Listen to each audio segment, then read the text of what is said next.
The White House and the Department of Energy have been leading an interagency response to the Colonial pipeline hack, and fortunately the interagency response is bringing a lot of expertise and resources and authorities from across the federal government. We've been working around the clock since Friday to help Colonial, Friday night when we learned, of course, to help Colonial return the pipeline to normal operation as quickly and as safely and as securely as possible. I would note that last night, one of Colonial's major lines resumed operation under manual control, while the existing inventory is available, along with some of the smaller lines that are spurs off of the major lines. They are getting those up and running. Many of you are aware that Colonial announced yesterday that they fully expect to substantially restore operations by the end of this week. Now, I've had several conversations with the CEO of Colonial, and who has indicated that by close of business tomorrow, Colonial will be in a position to make the full restart decision. But even after that decision is made, it will take a few days to ramp up operations. This pipeline has never been shut down before. It travels great distances. There is fuel in the pipe, and then there is fuel, the offtake from the refineries that have to be added. So it will take a few days to be up and running. But our interagency effort is going to be on it all the way, and let me tell you what that has looked like so far.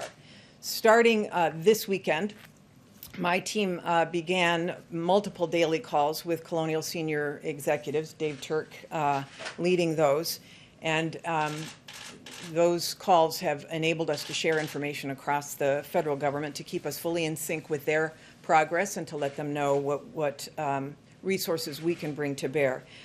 We've spoken today and yesterday with several governors' offices in the affected areas from the South and the Mid-Atlantic.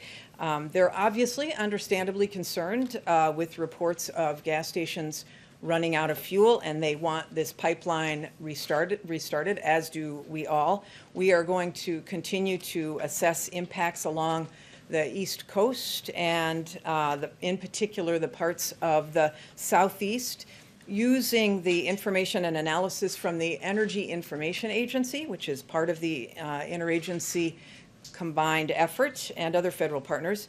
We're using these conversations and that information to inform the federal decision making with our federal partners around steps to mitigate these supply impacts and disruptions.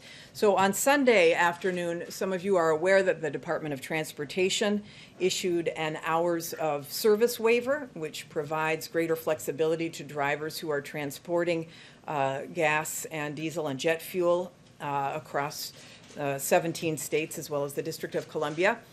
DOT also moved to temporarily relax some of its workforce requirements and monitoring so that we can make sure that we have the personnel online in these places and with the drivers.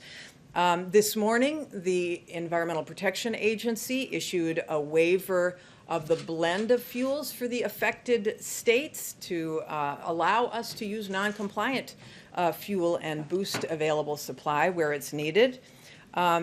Further, the Department of Transportation's Federal Rail Administration is working to enlist rail operators in an effort to transport fuel from ports inland to and from. And I spoke as well with Chairman Glick of the Federal Energy Regulatory Commission of FERC this morning.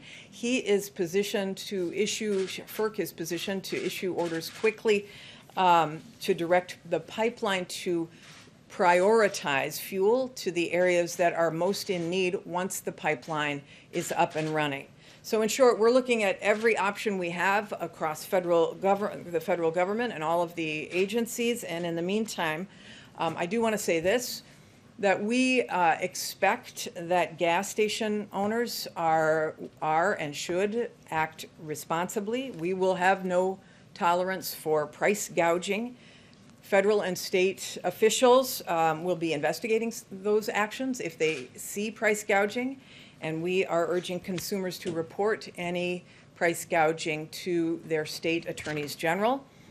And still, I want to be clear that these states who are impacted, even with the turning on of the pipeline system, they still may feel a supply crunch as Colonial fully resumes. So, but the American people can feel assured that this administration is working with the company to get it resumed as soon as possible. And as one other warning, I guess, let me emphasize that much as there was no cause for, say, hoarding toilet paper at the beginning of the pandemic, there should be no cause for hoarding gasoline, especially in light of the fact that the pipeline should be substantially operational by the end of this week.